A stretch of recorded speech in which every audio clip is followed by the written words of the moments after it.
Crypto Kids, welcome back to another video. I just checked into, well, unfortunately not a 5-star hotel, but a hospital. The good news is it's a very easy operation and there is still a chance that I don't get it. It's appendicitis. So that's why tonight there's not going to be a Moonshow daily crypto live stream, which is a little bit sad because I wanted to stream Fedra Powell, but we already know that Powell just says the same thing over and over again, and I don't expect anything to be different in this speech that he gives.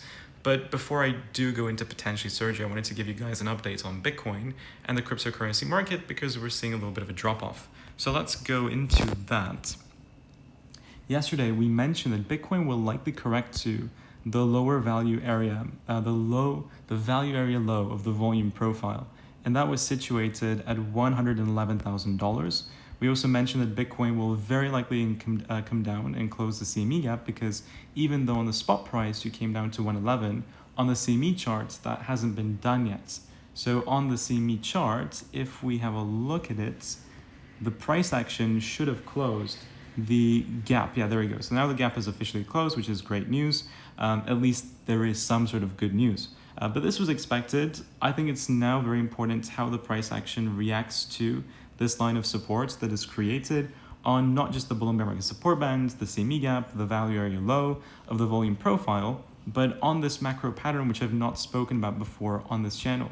So there is a rising wedge pattern, which usually is bearish, okay? But we do know that the M2 money supply is heading to the upside. And when you adjust the delay accordingly, this pattern should see a break to the upside based off of global liquidity. 90% of Bitcoin's moves happen because of liquidity. And since liquidity is bullish, I still have a bullish perspective for Bitcoin. But things would change in the event that Bitcoin were to break below this line of support and come below the $98,000 territory.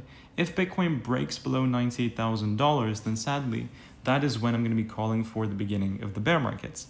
Even if that is the case, our positions on weeks, which you can sign up to, using the first link in the description down below, or Pinex to get your wonderful futures grid bots bonuses.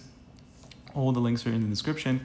If we fall below 98, that's when I will likely close my positions and switch into shorts. But even if price were to fall to 98, we would still be very much profitable. So that's the outlook on Bitcoin so far. I'm just watching this level and see how it holds up. When we go into the Ethereum USDT chart, Ethereum USDT is at 3.9. We're on the supports of the bull flag. So Ethereum still very much bullish. I really like how Ethereum looks.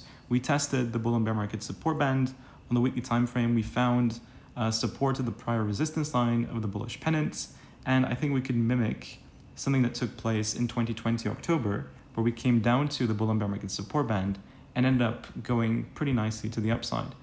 So overall, I think that this is just a bit of a bear trap, and we're likely going to continue heading further up. The S&P is still closed. We'll see how that takes place, and most likely tonight, if there is anything very urgent, I will probably be able to come up and do an update, but if not, then I'll be there tomorrow. So guys, thank you so much for watching. If you do destroy the like button, I've heard a rumor that it actually makes things go a bit more smoother, and subscribe if you haven't already, and I'll see you all on the next video very soon. Take care guys, and as always, bye.